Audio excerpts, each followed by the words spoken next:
Hello बच्चों। तो जैसे कि आप जानते हैं कि हम लोग सब मोशन चैप्टर पढ़ रहे हैं, motion in a straight line. और इस चैप्टर का मैंने पिछले लेक्चर में आपको बताया था कि अब हमारा आखिरी टॉपिक हम स्टार्ट करेंगे अगले लेक्चर में। तो आज के लेक्चर में हम वो आखिरी टॉपिक स्टार्ट करने जा रहे हैं। उस आखिरी टॉपिक का नाम है रिलेटिव वेलोसिटी। क्या नाम है बच्चों? Relative velocity.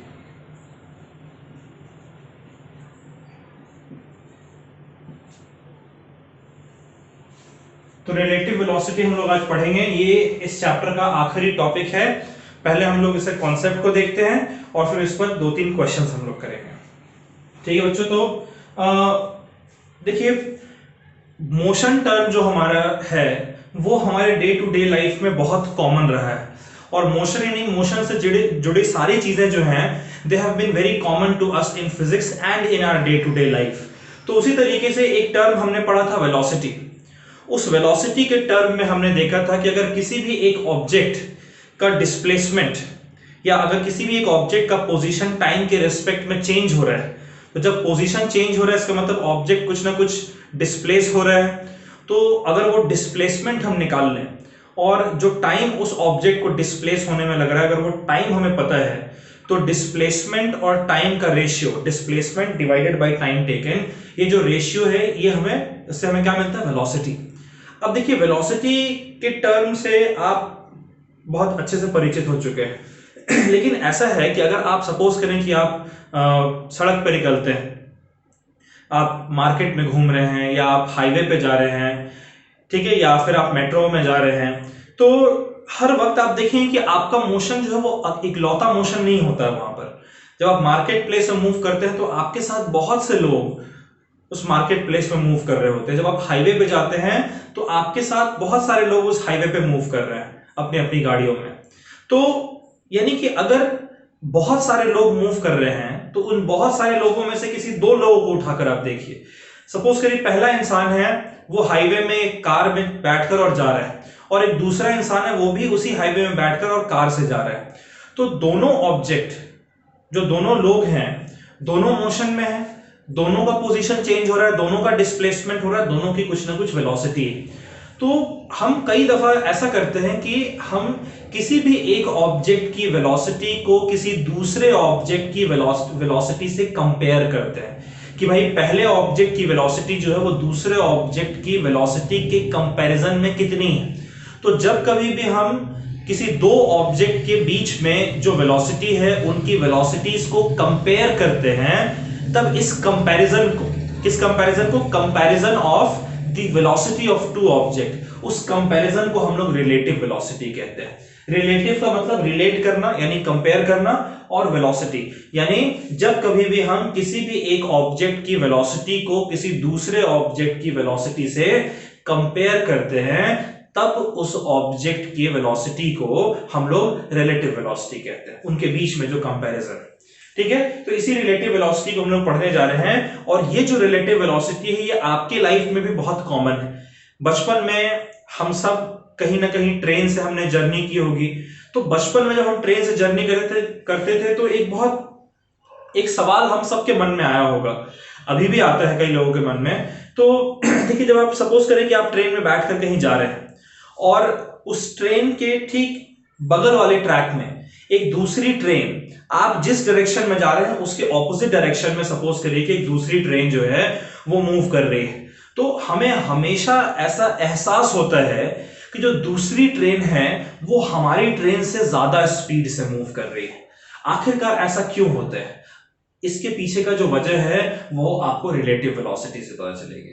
रिलेटिव वेलोसिटी में इसका आंसर छुपा हुआ है कि अगर आप एक ट्रेन में बैठकर और आगे की तरफ मूव कर रहे हैं और कोई दूसरी ट्रेन आपके बगल वाले ट्रैक में ऑपोजिट डायरेक्शन में अगर मूव करती है, पास करती है, तो आपको हमेशा यह एहसास होता है, आपको हमेशा ऐसा लगता है कि जो दूसरी ट्रेन है उसकी स्पीड हमारे ट्रेन की स्पीड से ज्यादा थी। ठीक है, तो इस चीज को समझने के लिए, इस कॉन्सेप्ट को समझने के लिए चलिए हम लोग रिलेटिव वेलोसिटी को स्टार्ट करते हैं। सबसे पहले तो हम लोग रिलेटिव वेलोसिटी को डिफाइन करते हैं। कैसे डिफाइन करेंगे रिलेटिव वेलोसिटी? आप कहें कि it is defined as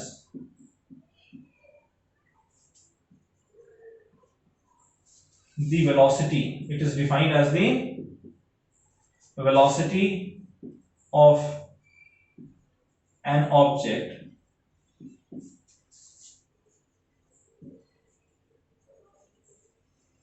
measured with respect to the velocity of an object measured with respect to the velocity of another object.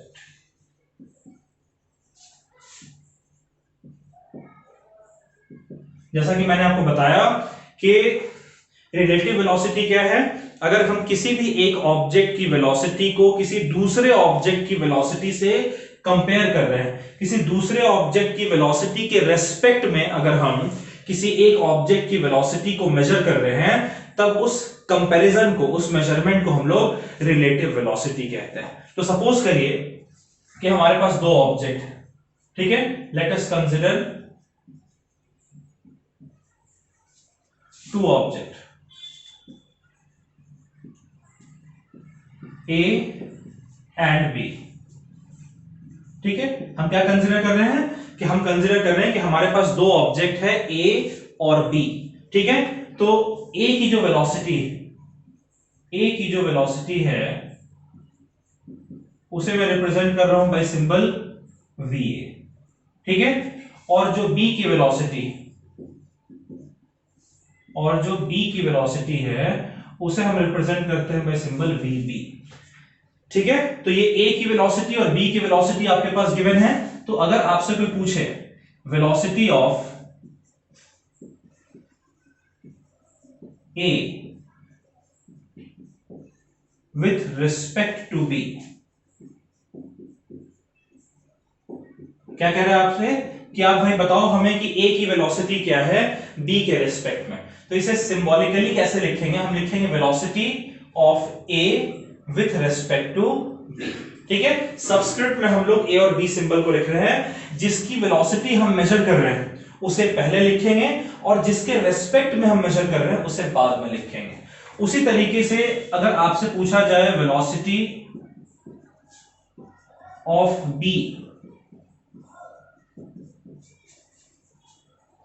With respect to A, तो इसे कैसे लिखेंगे बच्चों हम लोग, velocity of B with respect to A, ठीक है। ये हम लोग कंपेयर कर रहे हैं, हम लोग A की वेलोसिटी को B के रेस्पेक्ट में कंपेयर कर रहे हैं, मेजर कर रहे हैं। यहां पर हम लोग B की वेलोसिटी को A की वेलोसिटी के रेस्पेक्ट में मेजर कर रहे हैं। तो ये जो कंपैरेटिव वेलोसिटी है, इस कंपैरेटिव वेलोसिटी को हम लोग रिलेटिव वेलोसिटी कहते हैं। Velocity of A with respect to B को हम लोग VAB लिखते हैं और velocity of B with respect to A को VBA। Velocity of A with respect to B, velocity of B with respect to A, clear है बात। तो ये जो हमारा कंपैरिजन VAB और VBA और VBA, ये हम लोग जानना चाहते हैं कि भाई इनकी वैल्यूज किस तरीके से हम लोग फाइंड आउट कर सकते हैं, ठीक है। तो उसके लिए हम लोग बेसिकली तीन अलग अलग केसेस को स्टडी करने जा रहे हैं। देखिए तीन अलग अलग केसेस को इसीलिए क्योंकि जो मूवमेंट है ऑब्जेक्ट का, जो ऑब्जेक्ट का जो मोशन है वो किस किस तरीके से हो सकता है, आप समझिए इस बात को। ऑब्जेक्ट का मोशन हो सकता है कि ये ऑब्जेक्ट A है और ये ऑब्जेक्ट B, मान लीजिए ऑब्जेक्ट A आपका इस डायरेक्शन में मूव कर रहा है और ऑब्जेक्ट B भी आपका इसी डायरेक्शन में मूव कर रहा है, यानी ये आपका केस हो गया सेम डायरेक्शन का। ऐसा भी तो हो सकता है ना कि जो दो ऑब्जेक्ट आप देख रहे हैं जिनके बीच के रिलेटिव वेलोसिटी को आपको मेजर करना है, वो दोनों ऑब्जेक्ट सेम डायरेक्शन में मूव कर रहे हैं, ठीक है। तो उस कंडीशन में रिलेटिव वेलोसिटी हम लोग कैसे निकालेंगे ये सीखेंगे। फिर उसी तरीके से एक कंडीशन हमारा ये हो सकता है कि ये हमारे पास एक ऑब्जेक्ट A है जो कि इस डायरेक्शन में मूव कर रहा है और ये हमारे पास एक ऑब्जेक्ट B है which is moving in this direction, यानी अब इस केस में दोनों ऑब्जेक्ट जो है वो ऑपोजिट डायरेक्शन में मूव कर रहे हैं, ठीक है, ऑपोजिट डायरेक्शन में मूव कर रहे हैं। तो अगर दो ऑब्जेक्ट एक दूसरे के ऑपोजिट डायरेक्शन में मूव करते हैं तो उस केस में रिलेटिव वेलोसिटी हम लोग निकालने जा रहे हैं, ठीक है। अब ये जो केस हमारा है सेम डायरेक्शन और ये जो केस हमारा है ऑपोजिट डायरेक्शन, ये दो केसेस हैं। इन दो केसेस में हम लोग स्टडी करेंगे कि ऑब्जेक्ट की रिलेटिव वेलोसिटी को किस तरीके से निकालते हैं। और एक हमारे पास स्पेशल केस है उसको भी हम लोग देखेंगे। एक स्पेशल केस है कि जब ऑब्जेक्ट्स आर मूविंग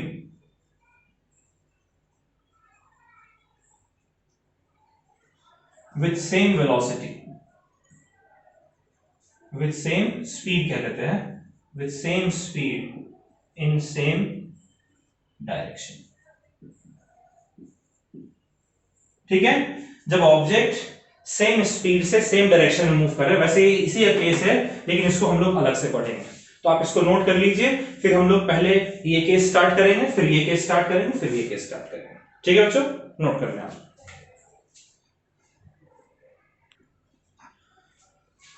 ठीक है बच्चों, तो पहले हम लोग एक्सप्रेशन देख लेते हैं रिलेटिव वेलोसिटी का। ठीक है, एक्सप्रेशन फॉर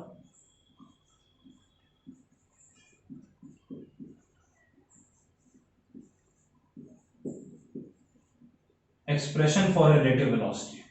ठीक है, रिलेटिव वेलोसिटी का हम पहले एक्सप्रेशन देख लेंगे, फिर वो तीनों केसेस को हम लोग स्टडी करेंगे। ठीक है, सपोज करिए कि हमारे पास एक ऑब्जेक्ट है ए और एक ऑब्जेक्ट है बी। ठीक है बच्चों, और t is equals to 0 time पे, t is equals to 0 time पर जो ऑब्जेक्ट a है उसका पोजीशन मान लीजिए है x a ऑफ 0 और जो b है इसका पोजीशन है x b ऑफ 0। ठीक है, या a और b में आपको कंफ्यूजन है? आई होप कंफ्यूजन नहीं होना चाहिए, तो ठीक है छोड़ दे, a और b की जगह हम लोग 1 और 2 लिख लेते हैं, आप कंफ्यूज नहीं रहेंगे।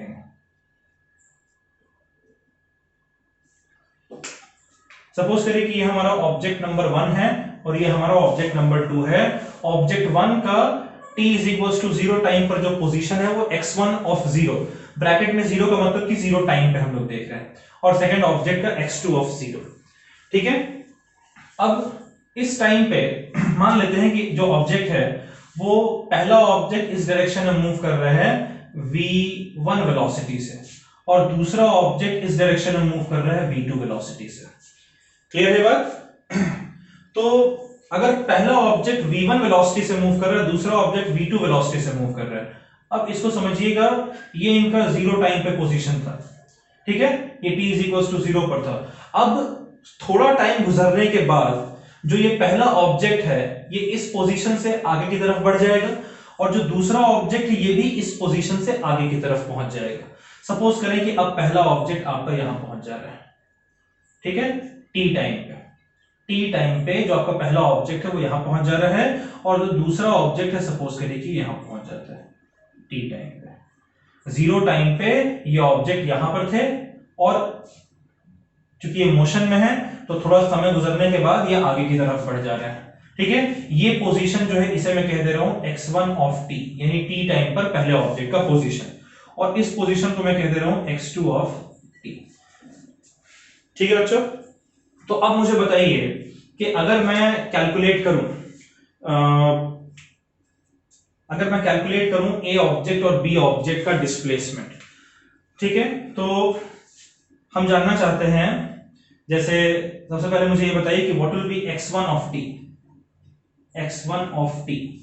ठीक है, ये मेरा पोजीशन है, ये फाइनल पोजीशन है t टाइम के बाद और इनिशियल पोजीशन मेरा x1 ऑफ 0 है। ठीक है, यानी कि जो a ऑब्जेक्ट का डिस्प्लेसमेंट है, सॉरी पहले ऑब्जेक्ट का जो डिस्प्लेसमेंट है वो x1 of t minus x1 of 0 है। मैं फिर से कंडीशन एक्सप्लेन कर रहा हूं। हमने कंसीडर किया है कि हमारे पास दो ऑब्जेक्ट हैं a और b। जो पहला ऑब्जेक्ट है उसका पोजीशन 0 टाइम पे x1 ऑफ 0 है और दूसरे ऑब्जेक्ट का पोजीशन x2 ऑफ 0 है। फिर जो पहला ऑब्जेक्ट है ये v1 स्पीड के साथ और दूसरा ऑब्जेक्ट v2 स्पीड के साथ इस डायरेक्शन में मूव कर रहे हैं। t टाइम गुजरने के बाद x1 जो ऑब्जेक्ट पहला ऑब्जेक्ट जो है वो थोड़ा आगे बढ़कर x1 ऑफ 0 से अब x1 ऑफ t पोजीशन में पहुंच गया।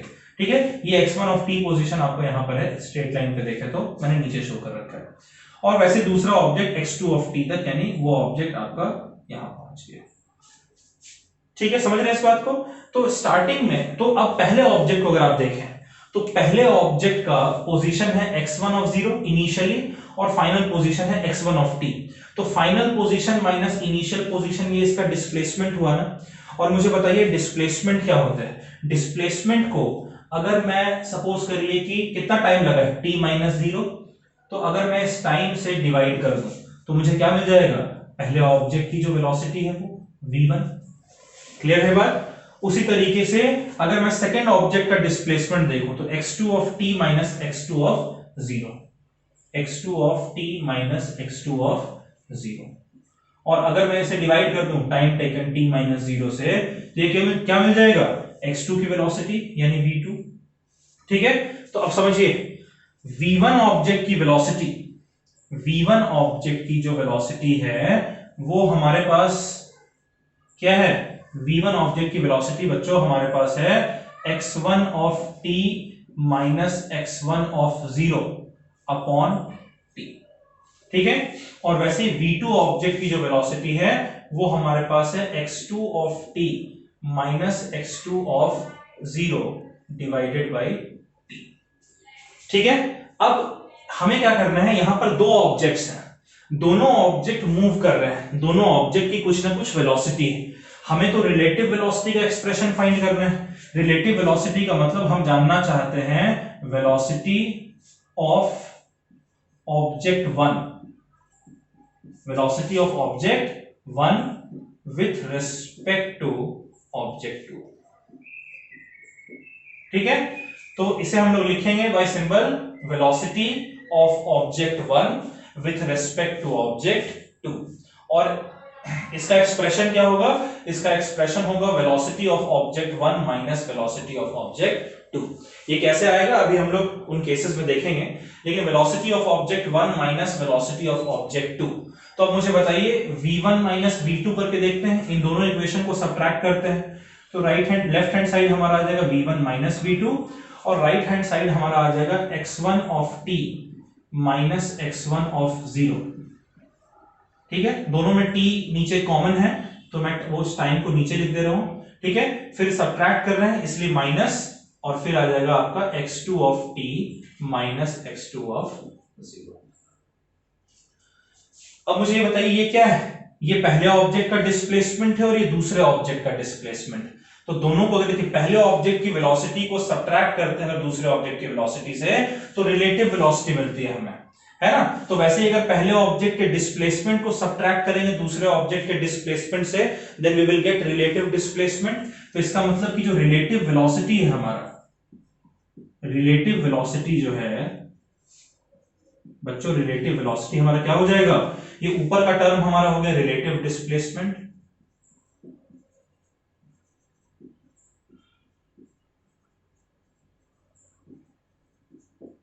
अपॉन जो टाइम लगा, टाइम टेकन। क्लियर है बात। रिलेटिव वेलोसिटी हमारा क्या हो गया, relative displacement upon time taken. तो relative velocity, relative velocity of 1 with respect to 2, इसे हम लोग v12 लिखते हैं, ये v1 माइनस v2 हो गया। वैसे ही आपसे अगर पूछा जाए relative velocity of 2 with respect to 1, ये क्या हो जाएगा आपका v21 यानी कि v2 माइनस v1। अगर इन दोनों इक्वेशन को कंपेयर करें तो अगर मैं सपोज करिए v2 और v1, मैं इसको माइनस v1 प्लस v2 लिख सकता हूं। इस माइनस v1 को पहले लिख दिया, प्लस v2 को बाद में लिखा। और यहां से अगर हम माइनस साइन कॉमन ले लें तो इसमें से माइनस हटे तो सिर्फ v1 बचा, और यहां प्लस है, एक माइनस चला जाएगा तो एक माइनस बचेगा, माइनस इंटू माइनस प्लस होता है, और ये हो गया v2। और अब मुझे बताइए जो v21 हमारा है वो आ रहा है माइनस, और ब्रैकेट के अंदर जो टर्म है v1 माइनस v2 ये हमारा v12 के बराबर है।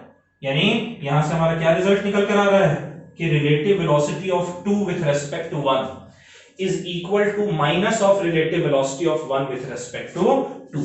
ये देख लीजिए, relative velocity of 2 with respect to 1 और relative velocity of 1 with respect to 2, ये दोनों मैग्नीट्यूड में इक्वल होते हैं लेकिन डायरेक्शन में ऑपोजिट होते हैं। माइनस साइन डायरेक्शन बता रहा है, यानी कि अगर V21 आपका +10 है तो V12 आपका -10 होगा।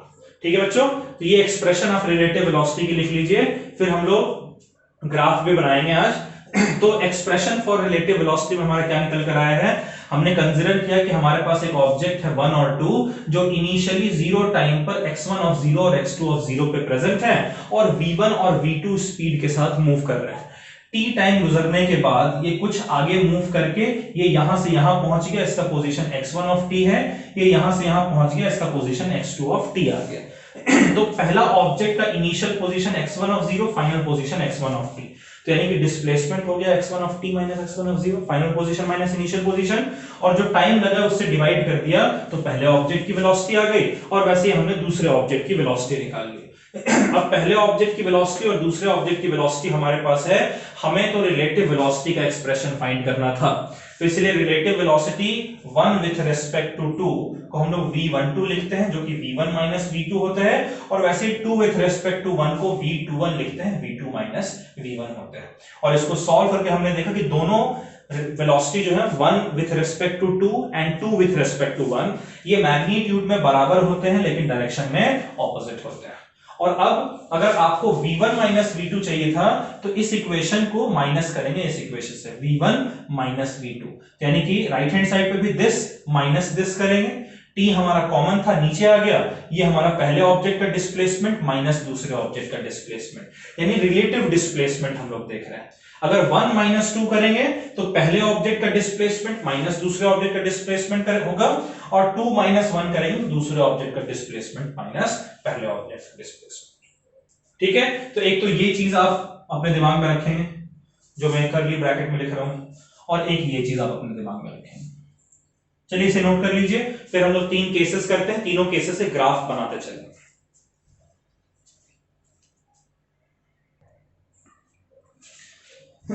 ठीक है बच्चों, तब हम लोग रिलेटिव वेलोसिटी देखने जा रहे हैं पोजीशन टाइम ग्राफ के बेसिस पे, in terms of position time graph. यानी मैंने आपको 3 केसेस बताए थे।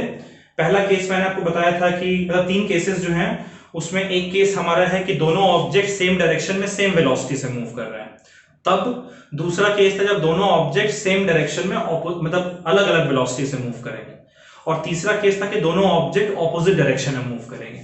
उन तीनों केसेस के लिए हम लोग पोजीशन टाइम ग्राफ बनाने जा रहे हैं। तो पहला केस जो हमारा है इसको ध्यान से समझिएगा, ठीक है। आज इसको अगर हम समझ जाएंगे तो अगली क्लास में हम लोग जो क्वेश्चंस हैं वो सही तरीके से क्वेश्चन हम लोग बना पाएंगे। ठीक है, तो केस 1 जो हमारा है वो है कि जब when objects are moving in same direction, when objects are moving in same direction with different speed.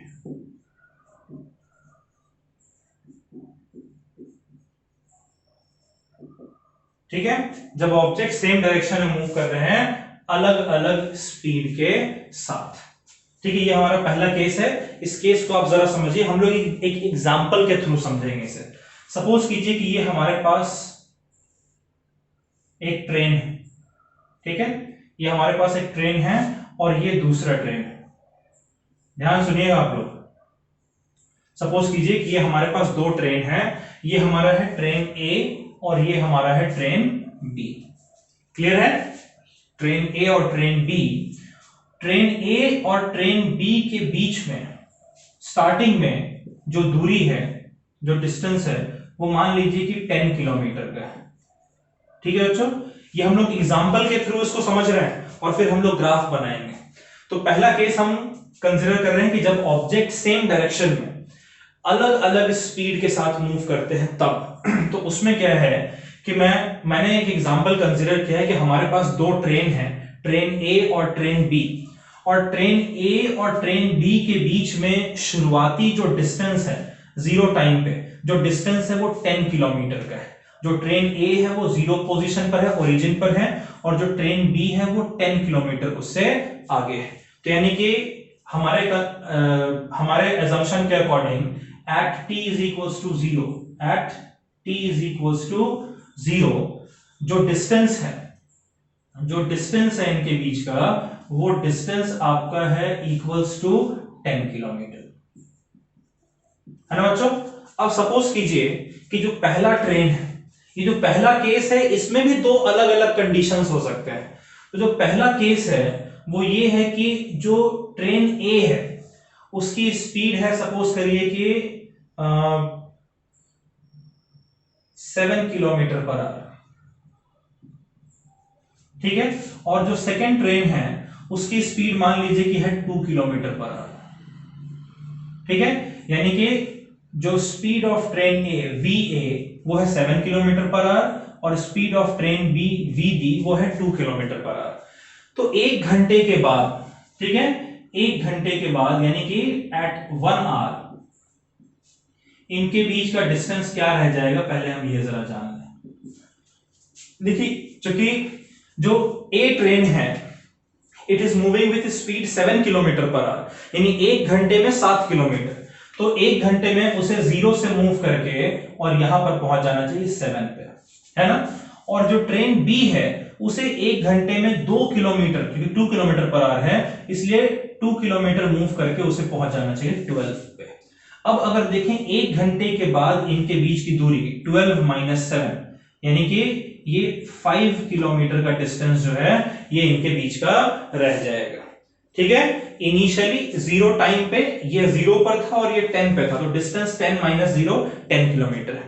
1 घंटे गुजरने के बाद, क्योंकि ये ट्रेन 7 किलोमीटर पर आवर के स्पीड से ट्रैवल कर रही है इसलिए ये 1 घंटे में 7 किलोमीटर डिस्टेंस कवर करके 0 से 7 में पहुंच जाएगी, और ये ट्रेन 2 किलोमीटर पर आवर के स्पीड से है इसीलिए ये 1 घंटे में 2 किलोमीटर का डिस्टेंस कवर करके 10 से 12 पहुंचेगी। तो ये 12 पर है और ये 7 पर है, यानी 1 घंटे के बाद इनके बीच का जो डिस्टेंस है वो 5 किलोमीटर रह जाएगा। क्लियर है बात? So now we want to know कि यहां से हम लोग क्या कंक्लूड कर रहे हैं कि इन 1 आवर, ठीक है, 1 घंटे में इनका जो डिस्टेंस है वो 10 किलोमीटर से घटकर 5 किलोमीटर हो गया। सो 1 घंटे में जो रिलेटिव डिस्टेंस है या relative displacement,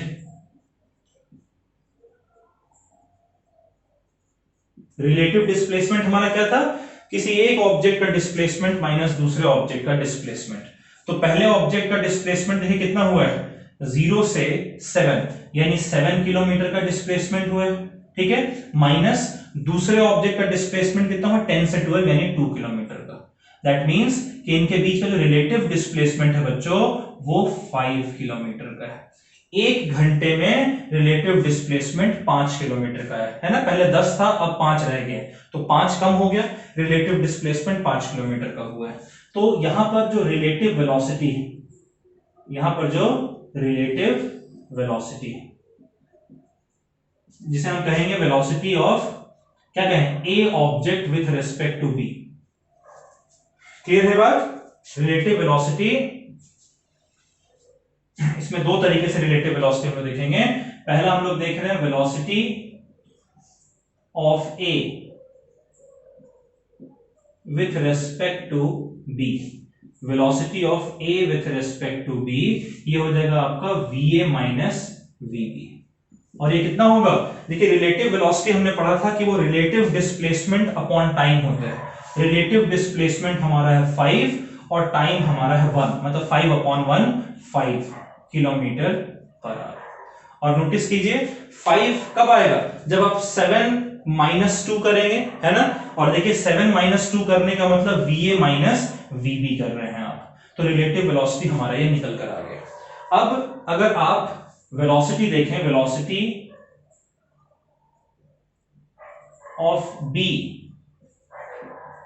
with respect to a यानी vba, तो vba हमारा क्या होगा, vb माइनस va, ये होता है ना, vb माइनस va, ये हमारा कितना हो जाएगा, ये हमारा हो जाएगा -5 किलोमीटर पर आवर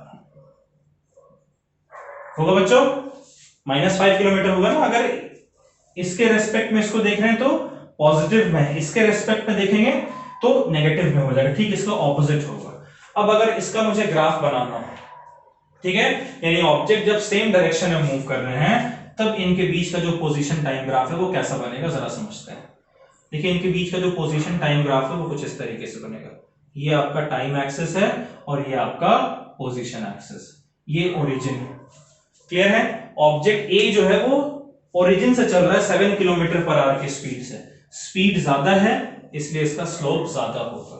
और ऑब्जेक्ट बी जो है वो 10 किलोमीटर से चल रहा है लेकिन 2 किलोमीटर पर आवर की स्पीड से, स्पीड कम यानी स्लोप कम। तो इस तरीके से, ठीक है, ये ए ऑब्जेक्ट के लिए है और ये बी ऑब्जेक्ट के लिए। ए ऑब्जेक्ट जो वीए स्पीड से मूव कर रहा है और बी ऑब्जेक्ट जो वीबी स्पीड से मूव कर रहा है। तो यहां पर आप देख रहे हैं कि क्या हो रहा है कि जब पीछे वाला ऑब्जेक्ट, ठीक है, जब पीछे वाले ऑब्जेक्ट की स्पीड ज्यादा होगी और आगे वाले ऑब्जेक्ट की स्पीड कम होगी, और कंडीशन है कि दोनों सेम डायरेक्शन में मूव कर रहे हैं, सेम डायरेक्शन में दो ऑब्जेक्ट मूव कर रहे हैं, लेकिन अगर पीछे वाले ऑब्जेक्ट की स्पीड ज्यादा होगी तब इनके बीच की दूरी कम होगी, और कम होते होते कोई एक ऐसा टाइम हमें मिलेगा, कोई एक ऐसा स्पेसिफिक टाइम मिलेगा जहां पर कि ऑब्जेक्ट ए और ऑब्जेक्ट बी दोनों इकट्ठे सेम पोजीशन पर होंगे। उसके बाद ऑब्जेक्ट ए आगे निकल जाएगा और ऑब्जेक्ट बी उसके पीछे रह जाएगा। देखिए ऑब्जेक्ट बी यहां पर पहले आगे है, ऑब्जेक्ट ए पीछे है, लेकिन इनके बीच का जो डिस्टेंस है, देखिए दूरी जो है वो कम होता चला जा रहा है। कम होते होते होते एक टाइम टी ऐसा आएगा जहां पर कि दोनों सेम पोजीशन पर होंगे, उसके बाद ए ओवरटेक कर लेगा बी को। क्लियर है बात? अच्छा, इसी तरीके से बच्चों इसको आप नोट कर लीजिए, ठीक है। इसके बाद इसी में मैं चेंजेस कर रहा हूं, जो दूसरा इसी में जो सेकंड कंडीशन था वो मैं आपको बता रहा हूं। अगर सपोज करिए कि ये जो ए ऑब्जेक्ट है, ठीक है, अगर जो ए ऑब्जेक्ट है ये 2 किलोमीटर पर आवर से मूव करता है और बी ऑब्जेक्ट जो है ये 7 किलोमीटर पर आवर से मूव करता है, तब स्टार्टिंग में इनके बीच की दूरी कितनी है? 10 kilometre. 2 kilometre per our speed से मूव करता, तब जो ए ऑब्जेक्ट है वो आपका कहां पर पहुंचता? 1 घंटे के बाद 0 से बढ़कर और 2 पर पहुंचता, और जो बी ऑब्जेक्ट है वो 10 से बढ़कर, क्योंकि 7 किलोमीटर पर आवर से मूव कर रहा है इसलिए 17 पे पहुंच जाता। तो स्टार्टिंग में इनके बीच का डिस्प्लेसमेंट 10 किलोमीटर और बाद में इनके बीच का डिस्प्लेसमेंट 15 किलोमीटर। 17 - 2 15 किलोमीटर है ना, 15 किलोमीटर का डिस्प्लेसमेंट होता। तब जो रिलेटिव डिस्प्लेसमेंट है, तब जो रिलेटिव डिस्प्लेसमेंट है वो आपका हो जाता 15, मतलब 10 - 15, यानी कि -5 किलोमीटर का डिस्प्लेसमेंट होता है ना ऐसा। और -5 किलोमीटर का अगर डिस्प्लेसमेंट है यानी velocity of A with respect to B ये -5 किलोमीटर पर आवर होना चाहिए, -5/1, ठीक है। और ये आपका प्लस हो जाता है, ठीक है। VA - VB अगर माइनस में है तो VB - VA आपका प्लस में हो जाता है। इस कंडीशन का जो ग्राफ हमारा बनता है वो देखिए किस तरीके से बनेगा। ये टाइम है और ये हमारा पोजीशन है, ठीक है। ये कंडीशन है कि जब पीछे वाला object when speed of object lagging, यानी जो पीछे है, इज मोर, पीछे वाले ऑब्जेक्ट की स्पीड जब ज्यादा है तब ऐसा होगा। अच्छा, आगे वाले ऑब्जेक्ट की स्पीड जब ज्यादा है, देखिए जो बी ऑब्जेक्ट है वो पहले 10 पे प्रेजेंट है ना, 10 पे, ये यहां पे 10 किलोमीटर है और ये 0 किलोमीटर, ये 10 किलोमीटर है और ए जो है वो 0 किलोमीटर पे होगा। लेकिन हो क्या रहा है, क्योंकि इसकी स्पीड ज्यादा है इसलिए इनके बीच का डिस्टेंस बढ़ता ही चला जा रहा है, यानी ये आपका इस तरीके से मूव करेगा और ये जो है आपका ये इस तरीके से मूव करेगा। तो देखिए शुरुआत में इनके बीच की दूरी कम थी, जैसे समय बढ़ता चला गया इनके बीच की जो दूरी है वो बढ़ती चली जा रही है ना। तो ये दो कंडीशन है जब ऑब्जेक्ट सेम डायरेक्शन में मूव करते हैं, लेकिन दोनों कंडीशन में जो हमारा कंडीशन सेटिस्फाई हो रहे हैं वो यही है कि VA - VB VAB होगा velocity of A with respect to B, और velocity of B with respect to A होगा VB - VA। यानी यहां से कंक्लूजन क्या आ रहा है कि VAB is equals to minus of VBA। ये पहला कंक्लूजन है, ठीक है। दूसरा कंक्लूजन ये है कि जब ऑब्जेक्ट सेम डायरेक्शन में मूव करता है, ठीक है, तब इनके बीच की जो रिलेटिव वेलोसिटी है उसे हम लोग सब्ट्रैक्ट करके निकालते हैं, यानी दोनों वेलोसिटीज को माइनस कर रहे हैं तब रिलेटिव वेलोसिटी हमें मिल रही है ना। जैसे पिछले पहले केस हमने क्या किया था, 10 माइनस 5 किया था, है ना, सॉरी 7 माइनस 2 किया था। यहां पर 2 माइनस 7 कर रहे हैं, 2 माइनस 7 इसलिए माइनस 5। नोट कर लीजिए केस 1 को, फिर केस 2 देखते हैं हम लोग। ठीक है, तो ये हम लोग सेकेंड केस करने जा रहे हैं। सेकेंड केस हमारा है when object are moving in same direction, अभी भी सेम डायरेक्शन में विथ सेम स्पीड। जो पहला केस हमारा था वो था कि objects are moving in same direction with different speed. तो डिफरेंट स्पीड में मूव करने पर दो कंडीशंस हमें मिले। एक कंडीशन कि अगर पीछे वाले ऑब्जेक्ट की स्पीड ज्यादा है आगे वाले ऑब्जेक्ट से, दोनों सेम डायरेक्शन में मूव कर रहे हैं, लेकिन अगर पीछे वाले ऑब्जेक्ट की स्पीड ज्यादा है तो उस केस में जो पीछे वाला ऑब्जेक्ट है वो थोड़े समय के बाद पहले उनके बीच की दूरी कम होगी, फिर पीछे वाला ऑब्जेक्ट आगे वाले ऑब्जेक्ट के साथ आ जाएगा और फिर जो पहले ऑब्जेक्ट पीछे था वो आगे निकल जाएगा और उसके बाद दोनों की दूरी जो है बढ़ती चली जाएगी। यानी पहले दोनों की दूरी कम हुई, फिर जो पीछे था वो आगे निकल गया, जो आगे था वो पीछे निकल गया और फिर उनके बीच की दूरी बढ़ती चली गई। और दूसरा केस हमने देखा कि अगर जो ऑब्जेक्ट आगे है उसकी स्पीड पहले से ही ज्यादा हो तो उस केस में उनके बीच का जो डिस्टेंस है वो समय के साथ बढ़ता चला जाएगा, दोनों ग्राफ बिल्कुल डाइवर्ज हो रहा है, एक दूसरे से दूर जा रहे हैं। अब दूसरा कंडीशन जो हमने देखा है, सेकंड केस जो हमने देखा है वो ये है कि अगर ऑब्जेक्ट सेम डायरेक्शन में सेम स्पीड के साथ मूव करता है तो क्या होगा। तो फिर से वही एग्जांपल कंसीडर कर लेते हैं। कंसीडर करो कि हमारे पास ये एक ट्रेन है, ठीक है, ट्रेन ए, और ये हमारे पास दूसरा ट्रेन है, ट्रेन बी। और ट्रेन ए सपोज करो कि अभी फिलहाल 0 पोजीशन पर है और जो ट्रेन बी है वो 10 किलोमीटर पर है, यानी इनके बीच का जो डिस्टेंस है वो स्टार्टिंग में 10 किलोमीटर का है। कब? 0 टाइम पे। तो फिर से मैं लिख रहा हूं कि at t is equals to 0। ठीक है, पहला वाला केस अगर समझ नहीं आया बच्चों तो एक बार फिर से आप पीछे जाकर पहले वाले केस को समझ लीजिए, कि वो समझ में आ गए तो बाकी दो केसेस बहुत आराम से समझ में आ जाएंगे। तो t is equals to 0 time पे इनके बीच की जो दूरी, जो डिस्टेंस है वो 10 किलोमीटर का है। अब सपोज करो कि पहला ट्रेन जो है वो आगे की तरफ मूव कर रहा है va स्पीड से और दूसरा ट्रेन भी सेम डायरेक्शन में आगे की तरफ मूव कर रहा है vb स्पीड से। अब चूंकि दिया हुआ है कि दोनों की स्पीड भी सेम है, इसलिए a के स्पीड को हम लोग कह दे रहे हैं 2 किलोमीटर पर आवर और b के स्पीड को भी हम कह दे रहे हैं 2 किलोमीटर पर आवर। तो 1 घंटे के बाद ये 0 से आकर बढ़कर 2 पे पहुंच जाएगा और ये 10 से बढ़कर और 12 पे पहुंच जाएगा। तो अभी भी इनके बीच की दूरी जो है वो 10 किलोमीटर रहेगी बरकरार।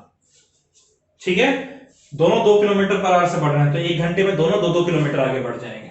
ये 0 से 2 और ये 10 से 12, तो 12 माइनस 2 अभी भी t टाइम गुजरने के बाद, ठीक है, इनके बीच का जो डिस्टेंस है बच्चों वो अभी भी 10 किलोमीटर का है।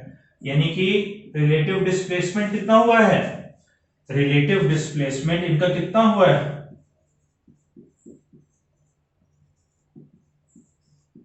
0 है ना।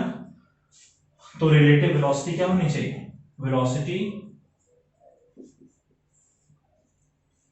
Of A with respect to B, जिसे हम लोग VAB कहते हैं, क्या होना चाहिए। जब रिलेटिव डिस्प्लेसमेंट 0 है इसका मतलब कि रिलेटिव वेलोसिटी भी 0 होनी चाहिए, है ना। रिलेटिव डिस्प्लेसमेंट को टाइम से डिवाइड करेंगे, 0 को टाइम से डिवाइड करें 0 आना चाहिए। तो 0 कब आएगा, देखिए VA और VB दोनों सेम है, तो दोनों को अगर हम सब्ट्रैक्ट करेंगे VA माइनस VB, तो दोनों 2 माइनस 2 0 आना चाहिए ना, कंडीशन सेटिस्फाई हो रहा है। और उसी तरीके से अगर हम देखें velocity of B with respect to A, इसे हम लोग VBA कहते हैं, ये क्या हो जाएगा VB माइनस VA और ये भी हमारा 0 के बराबर ही होगा। भाई आप इसके रेस्पेक्ट में इसको देखो तो भी कोई डिस्टेंस चेंज नहीं हो रहा है और इसके रेस्पेक्ट में इसको देखो तो भी उनके बीच की दूरी चेंज नहीं हो रही, दोनों केस में आपका 0 होगा। यानी यहां पर भी हमारा आ गया कि velocity of A with respect to B is equals to minus of velocity of B with respect to A. ठीक है, और दूसरी बात कि सेम डायरेक्शन में फिर से va माइनस वीबी आ रहा है, यानी आप एक चीज समझ लीजिए, अगर ऑब्जेक्ट सेम डायरेक्शन में मूव करेगा तब रिलेटिव वेलोसिटी निकालने का तरीका यही है कि जो दोनों ऑब्जेक्ट्स हैं उनकी वेलोसिटी को एक दूसरे से हम सब्ट्रैक्ट कर दें। ठीक है, अब इनके बीच का ग्राफ हमारा किस तरीके से बनेगा, पोजीशन टाइम ग्राफ, जरा देखते हैं। ये हमारा टाइम है और ये हमारा पोजीशन है। ठीक है, तो ए ऑब्जेक्ट जो है वो 0 से स्टार्ट कर रहा है, 0 किलोमीटर से, ये ओरिजिन, और बी ऑब्जेक्ट जो है 2 किलोमीटर से 10 किलोमीटर से स्टार्ट कर रहा है। अब देखिए 1 घंटे के बाद, ये 1 आवर की बात कर रहे हैं हम, t is equals to 1 hour. 1 घंटे के बाद 0 टाइम पे इनके बीच की दूरी थी 10 किलोमीटर, 1 घंटे के बाद भी दूरी है 10 किलोमीटर, फिर 1 घंटे के बाद ये 2 से 4 पहुंच जाएगा, 12 से 14 पहुंच जाएगा, फिर से 10 किलोमीटर। यानी अगर दोनों ऑब्जेक्ट सेम डायरेक्शन में सेम स्पीड से मूव कर रहे हैं तो हम देख रहे हैं कि इनके बीच की जो दूरी है वो चेंज हो ही नहीं रही, पहले भी 10 किलोमीटर, बाद में 10 किलोमीटर, फिर और बाद में 10 किलोमीटर। यानी कि इसका पोजीशन टाइम ग्राफ इस तरीके से होगा और इसका पोजीशन टाइम ग्राफ इसके ठीक पैरेलल इस तरीके से होगा।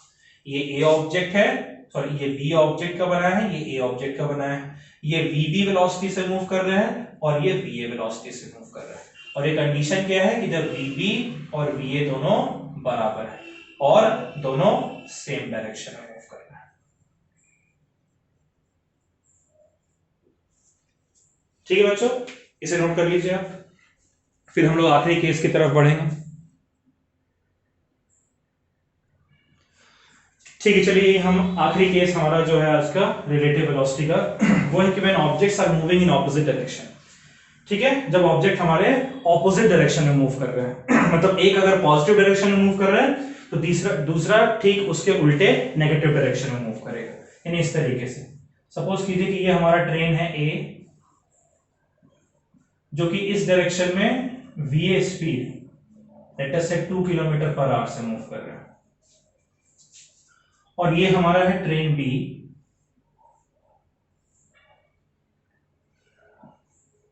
जो कि इसके ठीक ऑपोजिट डायरेक्शन में vp is equals to 3 kilometre per hour के स्पीड से मूव कर रहा है। ठीक है, स्टार्टिंग में जो ट्रेन ए है और जो ट्रेन बी है ये 0 पर है और ये मान लीजिए ये 10 पर है, तो इनके बीच की जो दूरी है वो 10 किलोमीटर है।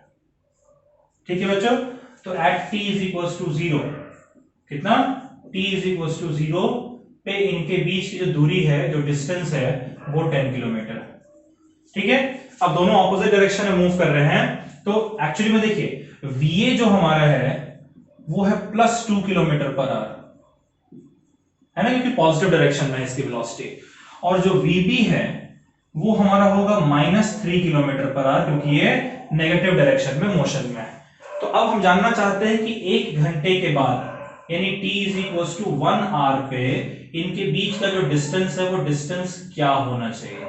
ठीक है, तो 1 घंटे के बाद ये 2 किलोमीटर पर आवर की स्पीड से आगे बढ़कर 2 पे पहुंच जाएगा, और ये -3 किलोमीटर पर आवर की स्पीड से 10 से 7 पर पहुंच जाएगी ये ट्रेन।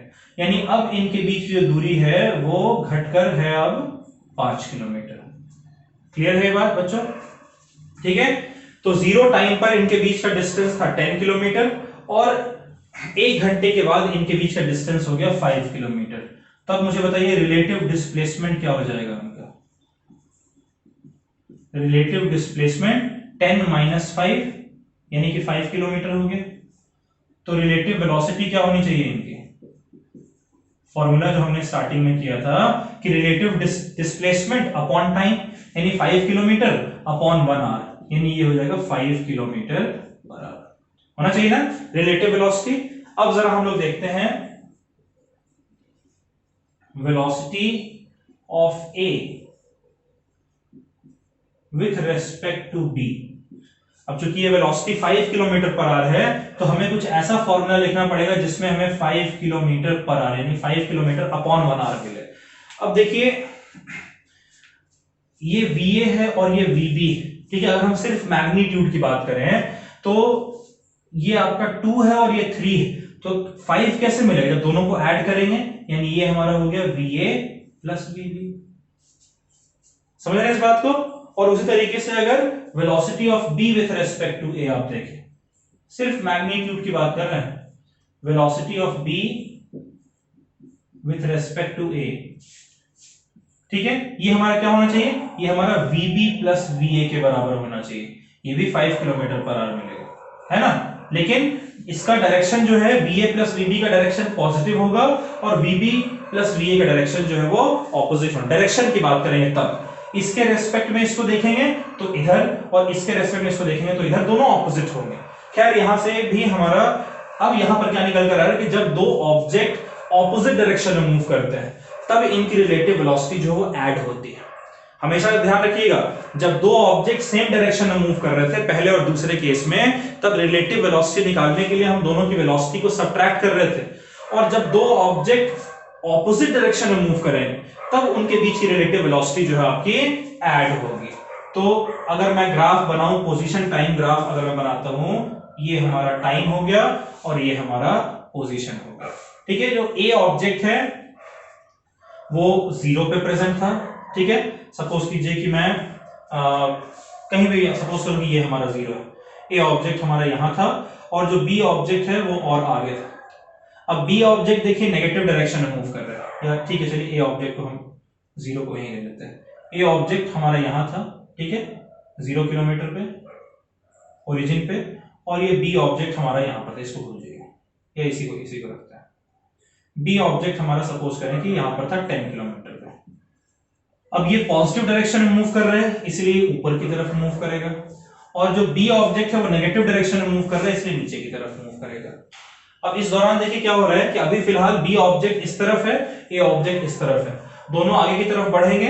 एक टाइम ऐसा आएगा जब दोनों सेम पोजीशन में पहुंच जाएंगे, ये वो टाइम है, ये वो टाइम है जब दोनों सेम पोजीशन में पहुंच जाएंगे। इसके बाद ए ऑब्जेक्ट राइट की तरफ निकल जाएगा और बी ऑब्जेक्ट लेफ्ट की तरफ निकल जाएगा, यानी ए ऑब्जेक्ट पॉजिटिव डायरेक्शन में निकल जाएगा और जो बी ऑब्जेक्ट है वो नेगेटिव की तरफ निकल जाएगा।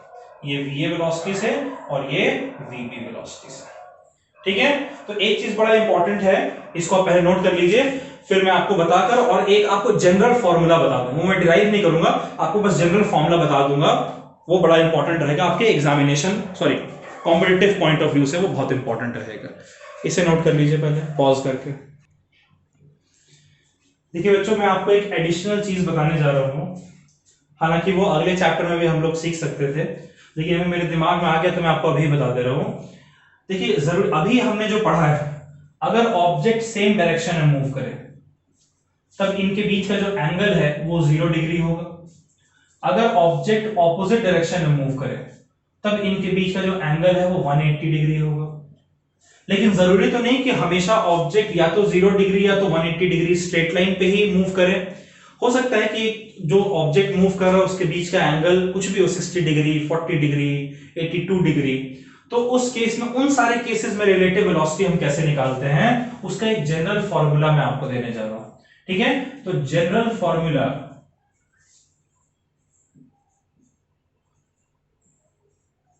और वहीं से मैं आपको इसका भी निकाल के दिखाऊंगा। जब हमने देखा था कि जब सेम डायरेक्शन में ऑब्जेक्ट मूव कर रहे हैं तब जो रिलेटिव वेलोसिटी है वो होता है VA माइनस VB, है ना। और जब ऑपोजिट डायरेक्शन में मूव करते हैं ऑब्जेक्ट तब जो रिलेटिव वेलोसिटी है वो हमारा VA प्लस VB होता है। यही हमने सीखा है आज के लेक्चर में। इसको जरा मैं जनरल फॉर्मूला से भी प्रूव करूंगा। General formula for relative velocity,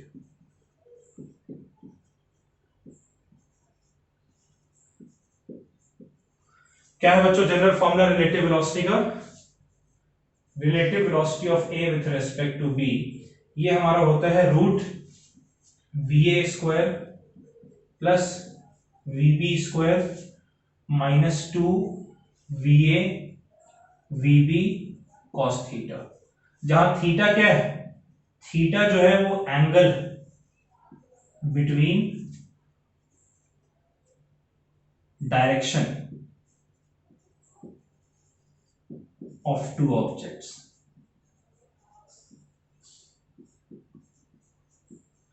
दो ऑब्जेक्ट जब मूव कर रहे हैं, सपोज करो एक ऑब्जेक्ट इधर मूव कर रहे हैं VA स्पीड से, दूसरा ऑब्जेक्ट इधर मूव कर रहा है वीबी स्पीड से, इन दोनों के बीच का एंगल अगर थीटा है, तब इनके बीच की जो रिलेटिव वेलोसिटी है वो हो जाएगी square root of V A square plus VB square minus 2 VA VB cos theta. ठीक है, ये आपका जनरल फॉर्मूला है, इसको आप नोट कर लीजिएगा। और जो कॉम्पिटिटिव एग्जाम में जो आपका क्वेश्चन आएगा, जो आईआईटी या फिर नीट में जो आपका क्वेश्चन आएगा, उसमें आपको ये 0 डिग्री या 180 डिग्री वाला क्वेश्चन नहीं पूछेगा। ये आपके सीबीएसई आपके बोर्ड 11-12 के लेवल का है। अगर आपसे कॉम्पिटिटिव एग्जाम में अगर पूछता है तो वहां पर आपसे पूछ दिया कि भाई दो ऑब्जेक्ट जो हैं वो 2 डायमेंशन में मूव कर रहे हैं और उनके रिलेटिव मोशन के बीच का जो एंगल है वो 120 डिग्री है। ठीक है, और आपसे कह रहे हैं कि ए ऑब्जेक्ट इतने स्पीड से मूव कर रहा है, बी ऑब्जेक्ट इनके स्पीड दे देगा और आपसे कहेगा कि रिलेटिव वेलोसिटी निकालो। अब जब आप सिर्फ यही दो इक्वेशन पढ़ेंगे तो आपको फिर एक्स्ट्रा पता ही चलेगा कि यार 120 डिग्री पे कैसे निकालते हैं।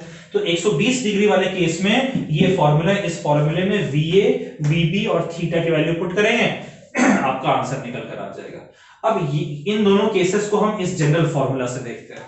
ठीक है, तो केस 1 देखिए, केस 1 हमारा है कि जब थीटा हमारा 0 डिग्री के बराबर होता है, यानी ऑब्जेक्ट सेम डायरेक्शन में मूव कर रहा है। ठीक है, ऑब्जेक्ट कैसे मूव कर रहे हैं, सेम डायरेक्शन में।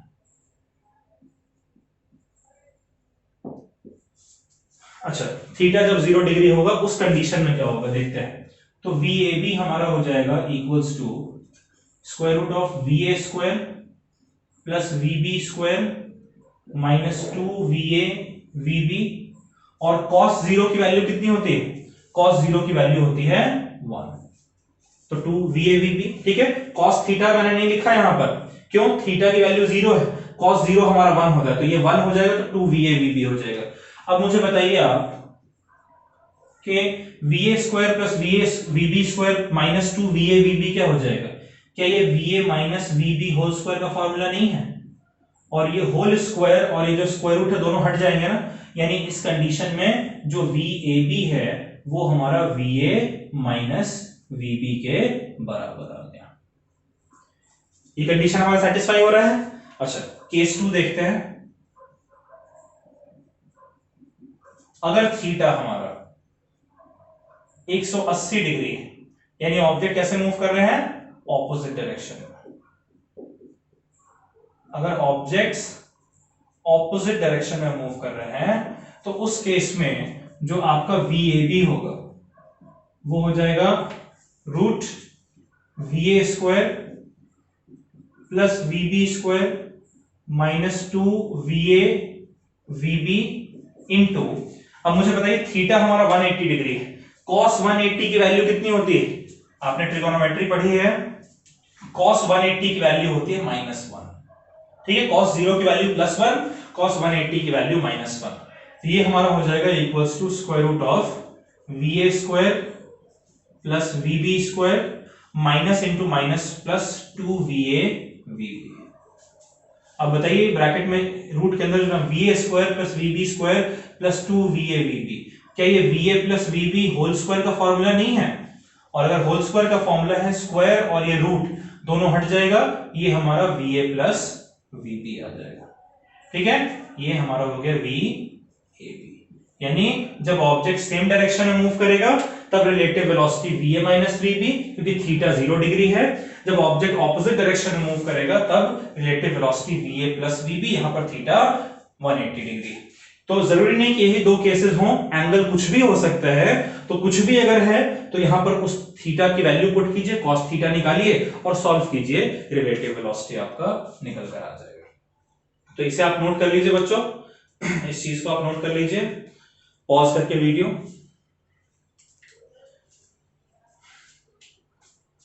आई होप आपने नोट कर लिए हैं।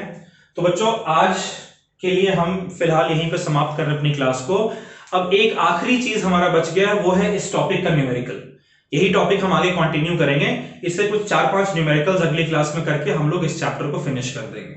ठीक है, तो तब तक के लिए आप इस टॉपिक को, रिलेटिव वेलोसिटी को जरा अच्छे से पढ़ें और अगले क्लास में अच्छे से पढ़कर और तैयारी करके आए, तो फिर हम लोग आगे के क्वेश्चंस कुछ करेंगे। अगर आपको ये लेक्चर हमारा पसंद आया बच्चों, तो प्लीज इस वीडियो को लाइक कीजिए, सब्सक्राइब कीजिए, बेल आइकन प्रेस करना ना भूलें, ताकि जब भी हम कोई वीडियो अपलोड करें आप तक अपडेट पहुंच जाए। और प्लीज इसे ज्यादा से ज्यादा लोगों तक शेयर करें, अपने फ्रेंड्स, अपने नेबर्स, अपने जान पहचान वाले लोगों में, ताकि ज्यादा से ज्यादा लोग इसको पढ़ सके, इसको देख सकें। इसके अलावा अगर आप हमारे ऑफलाइन क्लासेस को, इंस्टीट्यूट में क्लासेस को ज्वाइन करने में इंटरेस्टेड हैं और ज्यादा डिटेल में कॉन्सेप्ट पढ़ने में इंटरेस्टेड हैं, तब आप हमें इन 2 नंबर्स पे कांटेक्ट कर सकते हैं। हमारा Mayur Vihar phase 1 IP extension, ये 2 जगह हमारे ब्रांचेस हैं दिल्ली में। ठीक है बच्चों, 9th-10th को भी हम क्लासेस देते हैं, उसमें हम उन्हें साइंस और मैथ्स पढ़ाते हैं, और 11th-12th में फिजिक्स, केमिस्ट्री, मैथ्स और बायो। अच्छे क्वालिफाइड टीचर्स हैं हमारे और काफी कॉन्सेप्ट के साथ हम पढ़ाते हैं। आप हमारे इंस्टीट्यूट को ज्वाइन करने के लिए अपने फ्रेंड्स, अपने नेबर्स, अपने जानने वाले लोगों को भी रेकमेंड कर सकते हैं। तो आज के लिए फिलहाल इतना ही। अब ये आप पढ़ें, अगले लेक्चर में आप इसकी तैयारी करके आए, तब हम लोग कुछ न्यूमेरिकल्स करेंगे। तब तक के लिए bye bye, take care, stay safe and enjoy.